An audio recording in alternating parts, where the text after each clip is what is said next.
অযত্ন অবহেলায় বিলুপ্তির পথে টাঙ্গাইল জেলার গোপালপুরের হেমনগর জমিদার বাড়ি।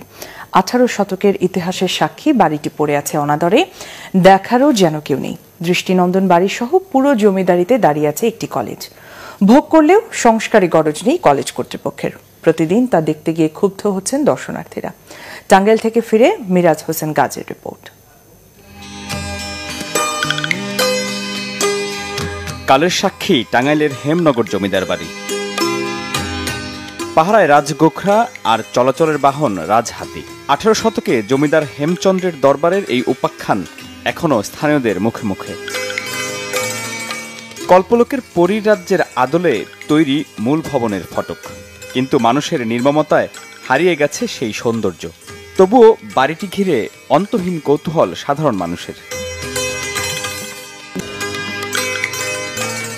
আর ভিতরের অবস্থা গোচারণভূমির মতো জমিদার বাড়িটির অন্দরমহল। প্রাকৃতিক ক্রিয়াকর্ম সারেন অনেকেই। হেমনগর জমিদার বাড়ি দেখতে শত শত মানুষের যাতায়াত প্রতিদিন, কিন্তু ইতিহাস খুঁজতে গিয়ে তারা দেখছেন ময়লার ভাগার। জমিদার কন্যার নামের দিঘিগুলো এখন বিলুপ্তির পথে।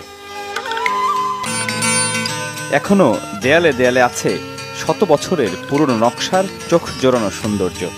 টিকে থাকতে হেমনগর জমিদার বাড়ি যেন কাঙালের মতো চেয়ে আছে কর্তৃপক্ষের একটু নজরদারির দিকে। জমিদার হেমচন্দ্র চৌধুরীর নামে এই এলাকাটিরই নামকরণ করা হয়েছিল হেমনগর, কিন্তু আজ সেই জমিদার বাড়িটি হারিয়ে যাচ্ছে অযত্ন আর অবহেলার কারণে। এখানে যারা প্রতিদিন ঘুরতে আসেন আর এলাকাবাসী মনে করছেন এই জমিদার বাড়িটির সঠিক সংরক্ষণই পারে এই এলাকার ইতিহাস এবং ঐতিহ্যকে ধরে রাখতে।